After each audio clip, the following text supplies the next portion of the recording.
Shalom, shalom. Mission Christ pour la victoire, la délivrance profonde des âmes par la restauration des fondements, le brisement des liens ancestraux, la destruction de la racine non profitable.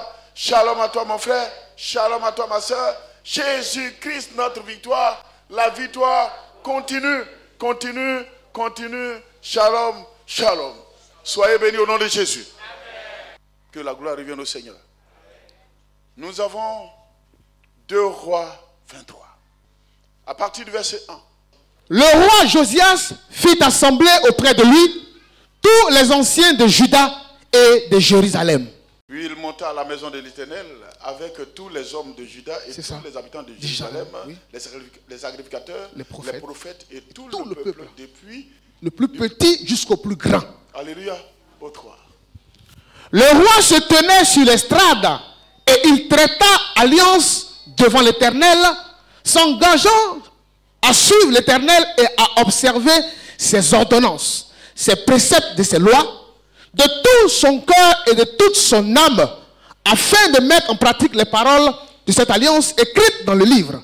Et tout le peuple entra dans l'alliance. Vous voyez que déjà, si on part d'un point démoniaque, si le roi, le chef du village, le chef canton, si le président réunit le peuple, tel que ça s'est passé où le président Bani se promenait un peu parti après la crise là.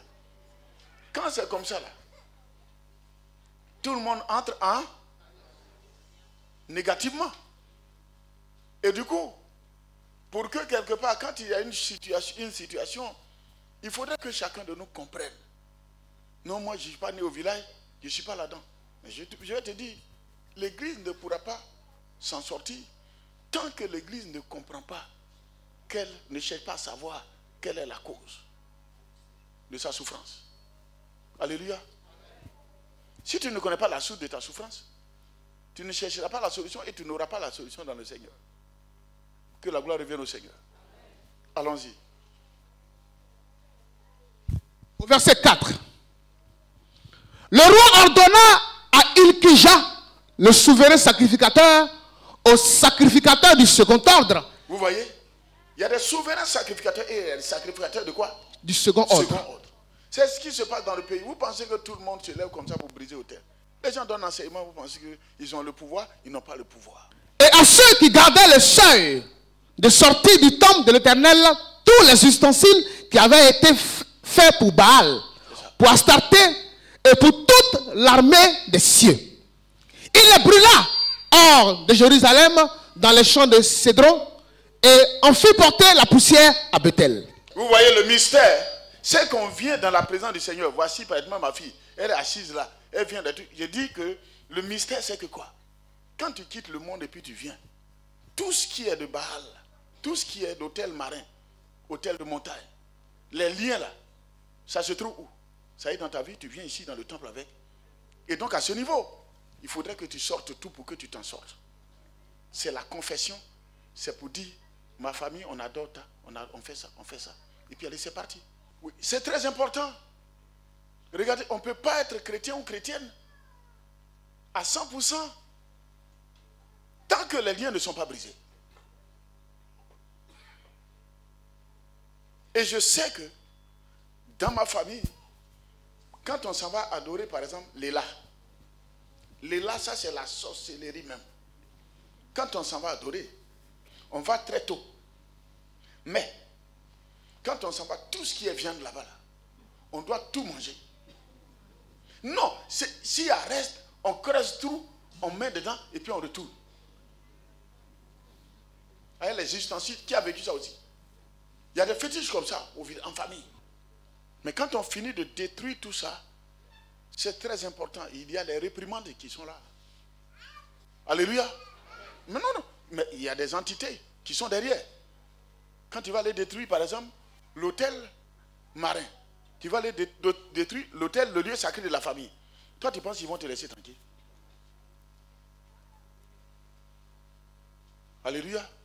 Ils ne vont pas te laisser tranquille. Que la gloire revienne au Seigneur. Au verset 12, pardon, verset 13. Voilà. Non. 13. Ouais, verset 13. Le roi souilla les hauts lieux qui étaient en face de Jérusalem, sur la droite de la montagne de perdition, et que Salomon, roi d'Israël, avait bâti à Tarté, l'abomination des Sidoniens, à Kémosh, l'abomination de Moab, et à Milcom, l'abomination des fils d'Amon. Verset 14. Vous voyez toutes ces abominations? Oui. C'est ce que nos parents et nous, on a eu à faire. Oui. Alléluia. Amen.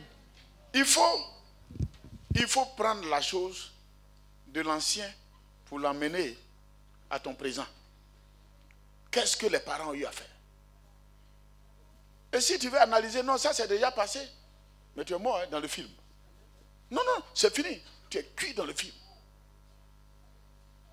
Rien n'est ancien spirituellement. Et qu'il soit positif pour toi, sauf le Saint-Esprit. Parce que le Saint-Esprit est plus ancien que tout ça. Que la gloire revienne au Seigneur. Allons-y. Verset 14. Il brisa les statues et abattit les idoles, et il remplit d'ossements d'hommes la place qu'elle occupait. Il renversa aussi l'autel qui était à Bethel. Ossements d'hommes. Oui. Hein? Allons-y. Il renversa aussi l'autel qui était à Bethel, et le haut lieu qu'avait fait Jéroboam, fils de Nebat, qui avait fait pécher Israël. Il brûla le haut lieu et le réduisit en poussière, et il brûla. Vous voyez un peu pratiquement ce qui s'est passé par rapport à la vie, même des uns et des autres. Vous voyez qu'ils ont bâti des hôtels, même à des moments donnés, des hôtels démoniaques. Donc, les noms bibliques là même pour donner aux enfants là, il faut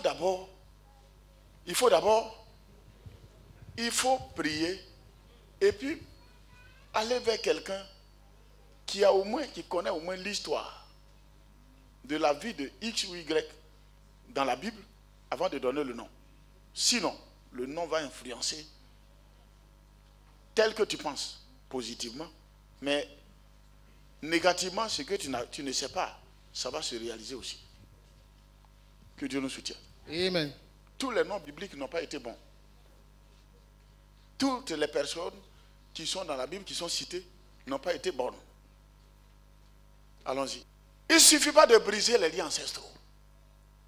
Il ne suffit pas de détruire les hôtels démoniaques. Mais il faudrait que toi et moi qu'on prenne l'engagement de suivre l'Éternel, notre Dieu, uniquement.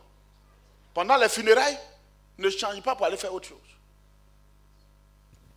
C'est vrai qu'aujourd'hui, c'est douloureux. C'est un engagement, il faut prendre un engagement ferme. C'est Dieu ou rien. Aujourd'hui, on va partir au village, assiser. Quelqu'un va me dire, pendant le funérailles, va faire comme. Et puis moi, j'ai fait. J'ai dit, il n'y a pas son. J'ai dit, oh, il n'y a pas son. C'est que vous avez.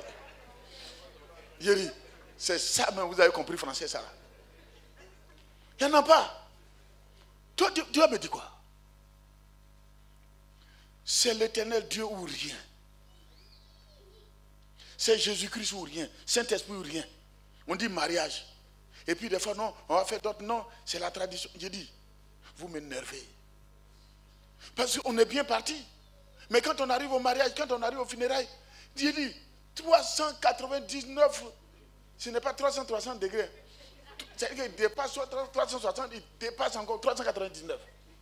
Presque de 400 degrés. Si ça existe. De virage. C'est-à-dire que quand tu regardes la soeur ou bien le frère, tu ne peux plus le reconnaître. Ou tu ne peux plus la reconnaître. Tu te poses la question, est-ce que c'est ma fille là qui est là? Est-ce que c'est mon fils là qui est là? Je dis que quand les liens sont dans nos vies, on les transporte, on vient s'asseoir dans l'église et le Seigneur dit d'enlever tout, de dégager tout. Quand tout est dégagé, c'est à partir de cet instant, tu peux prendre un bon engagement devant Dieu pour dire, désormais là, c'est Jésus ou rien. Voici comment. Il dit, aujourd'hui, le secret, par la grâce de Dieu de mon succès, c'est ça qui est là. À partir de cet instant, je respecte toute la notabilité au village. Mais je crains Dieu. Ce n'est pas parce que je te respecte, tes chefs, que tu vas me raconter autre chose. Le succès de ce pays repose sur, mais le succès de la foi chrétienne repose sur l'engagement, corps, âme et esprit. Si tu n'es pas comme ça dans le Saint-Esprit, tu ne gagnes pas. Dans le Saint-Esprit, tu ne peux rien avoir.